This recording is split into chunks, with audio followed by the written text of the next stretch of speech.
The lonely single men narrative has recently gained a lot of traction in the media, framing single men's emotional struggles as a societal crisis. And while there's merit in addressing mental health challenges faced by men, the way this narrative has been portrayed often deflects attention away from deeper systemic issues, namely misogyny. In fact, the crisis isn't even rooted in loneliness, but in outdated gender roles and a culture that often refuses to hold men accountable for their behavior. This problematic framing not only skews the discourse, but also enables harmful justifications for male violence, reinforces patriarchal norms, and overlooks the struggles women face, especially within marriage. As I said, it's not that we shouldn't have compassion or sympathy, but where are all the articles for women who are lonely in marriage, or women who are in dangerous marriages, or who are most likely to be hurt or unalived by their domestic partners? Where's all that? The whole narrative in the media that we're seeing is extremely problematic. So, one of the most troubling aspects is the media's complicity in the coverage of this. The abundance of stories about men struggling with loneliness suggests a disproportionate focus on their emotional pain, which, shocker, is presented as a social emergency. The portrayal of men's loneliness as a societal failure, implying that women should intervene by giving more of themselves, is both misguided and reductive. But worst, it shifts the burden onto women, framing us as responsible for solving men's emotional and relational struggles. So, as far as I can see, the whole narrative feels like it's being used to groom us back into submission, to rationalize male violence, and empower men to continue doing what they're doing. And at the same time, the media overlooks the far more pressing and lethal issues women face, such as domestic violence. Women are statistically far more likely to be harmed or killed by intimate partners than men are. We don't really talk about how the number one cause of death for pregnant women is being unalived by their partner. However, stories of women in emotionally abusive or violent marriages receive a fraction of that attention. The skewed focus on men's loneliness without acknowledging how deeply embedded misogyny affects both men and women reinforces the idea that women are obligated to fix men, often at the cost of our own well-being. Comments such as women could easily solve this, but choose not to, are common, reflecting a broader societal attitude that frames women as selfish for opting out of relationships or traditional gender roles. But what these men are really lamenting is women's refusal to be used for emotional labor and domestic fulfillment. And while the growing independence of women is seen not as a reflection of progress, but as an affront to the male entitlement that has long underpinned heterosexual relationships. And this dynamic also ignores the fact that men have the power to solve many of the problems they face. All of us face, actually.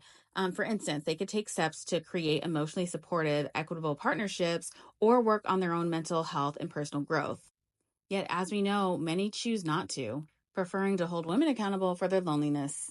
Also, the media's failure to critically examine this victim-blaming rhetoric plays directly into the hands of misogynists who see women's refusal to acquiescence as a threat to their dominance. In this context, the sympathy given to lonely men takes on a more insidious tone.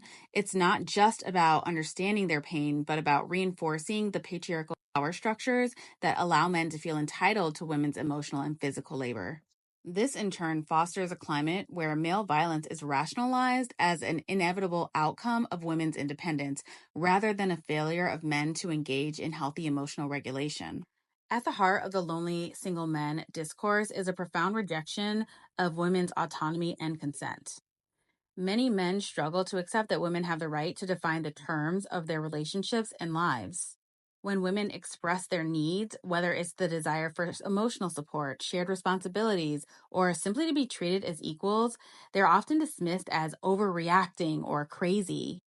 And this reaction reveals a deeper discomfort with the idea that women are full, autonomous individuals who have the right to say no. The expectation that women should solve men's loneliness further emphasizes this dynamic. It assumes that women's emotional labor should be given freely and without question.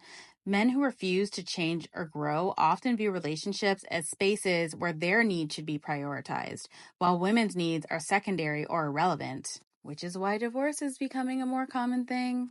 As a result, men expect emotional care without ever reflecting on their own behavior or the toll it takes on their partners. Another central issue is the denial that many men engage in regarding their own role in perpetuating their loneliness. Rather than reflecting on why their relationship may have failed, many men prefer to live in denial, refusing to change or grow. They blame external factors, often women themselves, for their struggles. Rather than acknowledging their own actions or shortcomings, this refusal to take responsibility reinforces harmful patterns, leading to repeated cycles of failed relationships and emotional stress.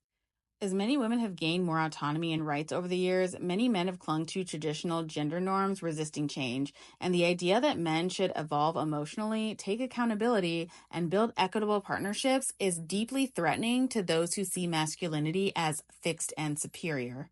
Instead of viewing relationships as partnerships, they continue to see them as spaces where their needs come first. And if women don't conform, then we are cast as villains in a narrative of male victimhood. There's not a crisis of lonely single men. There's a crisis of men not healing and working on themselves. There is not a crisis of lonely single men. There's a crisis of men trying to uphold outdated gender norms and patriarchal constructs. There is a crisis of men playing the victim and not taking accountability or having self-awareness that they're part of the problem.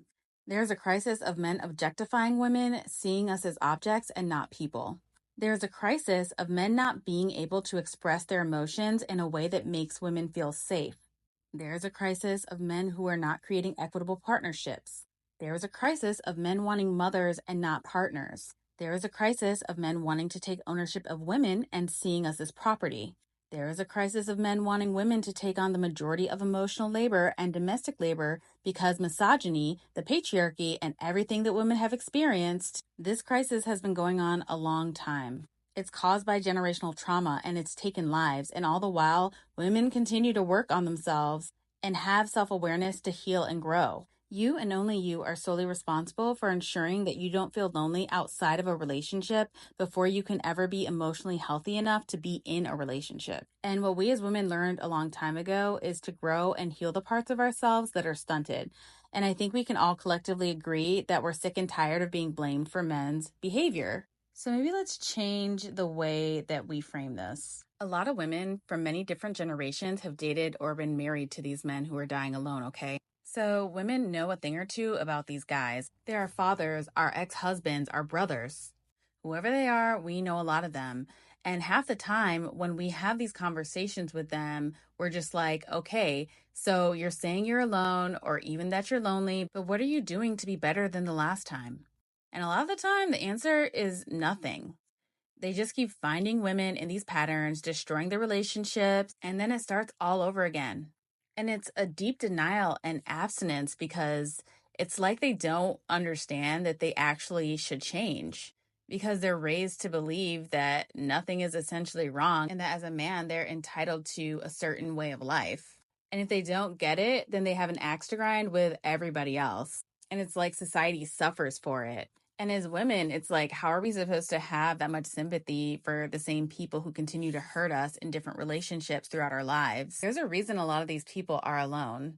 And we should also sympathize with the women and the people that they hurt. Thank you for viewing. Please like, subscribe, and leave a comment. And don't forget to click the little bell so that you can be notified every time I have a new upload.